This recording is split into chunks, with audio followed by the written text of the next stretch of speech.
नमस्कार, मेरा नाम प्राध्यापक PS कामले, असिस्टेंट प्रोफेसर दूर शिक्षा केंद्र शिवाजी विश्वविद्यालय कोल्हापुर।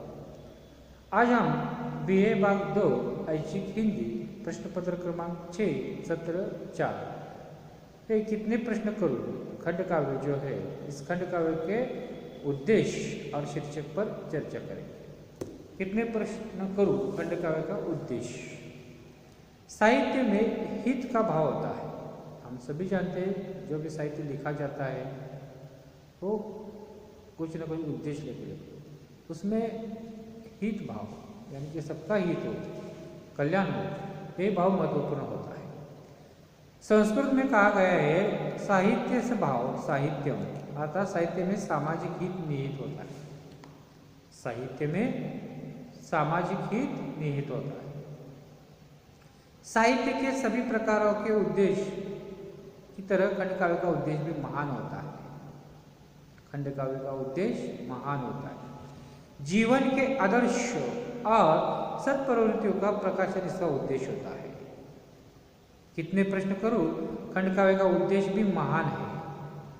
इसमें उच्च नैतिक आदर्शों की स्थापना का प्रयास हुआ है। इसमें रामायण की कथा वर्णित है। सीता इस कथानक की प्रमुख पात्र है। राम को आदर्श माना जाता है। रामायण की कथा के अनुसार राम आदर्श राजा, आदर्श प्रजापालक, आदर्श पिता, आदर्श पति, आदर्श भाई तथा कई रूपों में चित्रित है। प्रस्तुत खंड काव्य में राम के इसी आदर्श रूप पर प्रश्न चिन्ह लगाया गया है। अर्थात रामायण की कथा में राम ही सर्वोत्तम कर्ता माना गया है। लेखिका का मानना है कि सीता एक स्त्री है।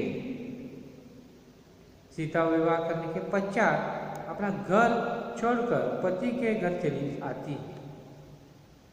आम तौर पर यह सीता के बारे में ही नहीं अपितु तो भारतवर्ष की सभी स्त्रियों को अपना मायका छोड़कर पति के घर जाना पड़ता है। ये सदियों से चली आई एक परंपरा है, रीत है। सीता के विवाह के बाद पति के साथ वह वनवास चली जाती है। इसके बाद रावण उसका अपहरण करता है। राम युद्ध करके सीता को वापस घर लाते हैं।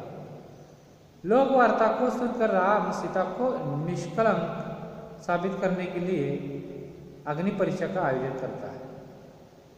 वह शुद्ध साबित होती है।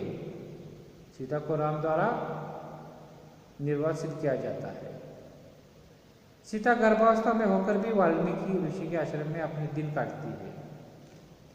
वह अपने आप को मारना भी चाहती है, पर गर्भावस्था में पल रहे बच्चों का उसे ध्यान आता है और वह उस बुरे विचारों को तिलांजलि देती है। खंड काव्य के अंत में सीता स्त्री धर्म के निभाते निभाते थक जाती है और पृथ्वी में प्रवेश कर हमेशा के लिए धरती में विलीन हो जाती है। इस कथानक के माध्यम से कवित्री ने स्त्री की अस्मिता के प्रश्न पर पाठकों को सोचने के लिए मजबूर किया है। स्त्री के अस्मिता के प्रश्न पर पाठकों को सोचने के लिए मजबूर किया गया है। क्या स्त्रियों को ही अग्नि परीक्षा से गुजरना चाहिए? जिस प्रकार स्त्री चरित्र पर आक्षेप लिए जाते हैं उस प्रकार क्यों पुरुष चरित्र पर भी आक्षेप नहीं लिया जाता? भारतीय संस्कृति की इस पुरुष प्रधान संस्कृति में हमेशा ही स्त्रियों की मानसिक हनन होता है।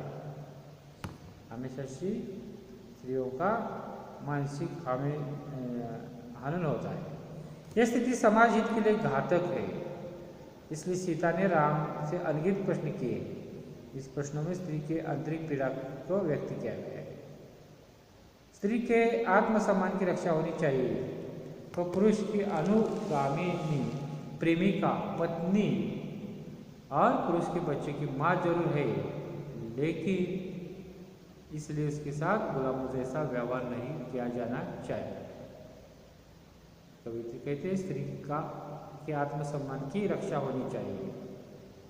वो पुरुष की अनुगामिनी, प्रेमिका, पत्नी और पुरुष के बच्चों की माँ जरूर है, लेकिन इसलिए उसके साथ गुलामों जैसा व्यवहार नहीं किया जाना चाहिए। कवित्री कहते हैं स्त्री का के आत्मसम्मान की रक्षा होनी चाहिए। वो पुरुष की अनुगामिनी, प्रेमिका, पत्नी और पुरुष के बच्चों की माँ जरूर है, लेकिन इसलिए उसके साथ गुलामों जैसा व्यवहार नहीं किया जाना चाहिए। वो पुरुष की अनुगामिनी, प्रेमिका, पत्नी और पुरुष के बच्चों की माँ जरूर है, लेकिन इसलिए उसके साथ गुलामों जैसा व्यवहार नहीं किया जाना चाहिए। इस महान उद्देश्य से प्रस्तुत खंडकाव्य का लेखन हुआ है। स्त्री का सम्मान उसे मिल जाए, उसे प्रताड़ित न किया जाए, उसका अन्याय न किया जाए, तो गुलाम की तरह न रखा जाए ये बताने का उद्देश्य से ये खंडकाव्य लिखा गया है। अब हमने कितने प्रश्नों के खंडकाव्य की उद्देश्य पर चर्चा किया। अब हम इसका जो शीर्षक है, शीर्षक के बारे में चर्चा करेंगे। हर क्षेत्र में शीर्षक का महत्वपूर्ण स्थान है। हम जानते हैं कि कथा हो, कविता हो, उपन्यास में शीर्षक है। हमारा टीवी सीरियल हो, चित्रपट हो, सिनेमा हो, उसमें शीर्षक महत्वपूर्ण होता है। शीर्षक का स्थान शीर्षस्थ होता है यानी कि ऊपर होता है। इसे अंग्रेजी में हेडलाइन कहा जाता है। शीर्षक को अंग्रेजी में हेडलाइन कहा जाता है। इसका अर्थ होता है शरीर का वह महत्वपूर्ण हिस्सा जिसे देखकर पहचाना जाता है कि यह किसका शरीर है। यानी कि शीर्षक यानी कि शरीर का वह महत्वपूर्ण हिस्सा जिसे देखकर पहचाना जाता है कि यह किसका शरीर है। शीर्षक संक्षिप्त हो। शीर्षक कैसा होना चाहिए बताया कि संक्षिप्त हो। शीर्षक में वो साहित्य विधा का मूल मंतव्य छिपा होना चाहिए यानी कि जो कथा हो, कविता हो, कहानी हो, जिसमें क्या कहा है, क्या कहने का उद्देश्य है, मूल मंतव्य इसे कहते हैं, वो मूल मंतव्य उसमें छिपा हो। शीर्षक पढ़कर ही हमें पता चलना चाहिए कि इस कहानी में, इस उपन्यास में, इस नाटक में क्या है, इस सिनेमा में क्या है, इस सीरियल में क्या है। यानी कि शीर्षक में उसका मूल मंतव्य जो है वो छिपा होना चाहिए। शीर्षक कौतूहलवर्धक होना चाहिए यानी कि जिज्ञासा हो कि शीर्षक पढ़कर हम कहानी पढ़े, उपन्यास पढ़े या सिनेमा देखना चाहिए। यानी कि शीर्षक कौतूहलवर्धक नहीं होगा तो कोई कहानी पढ़ने के लिए प्रवृत्त नहीं होगा, सिनेमा देखने के लिए प्रवृत्त नहीं होगा। यानी कि शीर्षक कौतूहलवर्धक होना चाहिए। कितने प्रश्न करो खंडकाव्य का शीर्षक अत्यंत सटीक और योग्य है। इसमें संपूर्ण कथानक का सार छिपा हुआ है। इस शीर्षक को पढ़ने से ही पाठक या श्रोता समझता है कि इसमें किसी ने किसको प्रश्न किया है। इस शीर्षक को पढ़कर पाठक ही समझ जाता है कि किसी ने किसको प्रश्न किया है। पाठक या श्रोता का कौतूहल बढ़ जाता है और वह कथानक को पढ़ने के लिए पुरजोश कोशिश करता है। खंडकाव्य सीता की अनगिनत परीक्षाओं पर आधारित है। तो जो खंडकाव्य है सीता की अनगिनत परीक्षाओं पर आधारित है। वस्तुतः यह परीक्षाएं केवल सीता की ही नहीं अपितु भारतवर्ष की सभी स्त्रियों की देनी पड़ती है।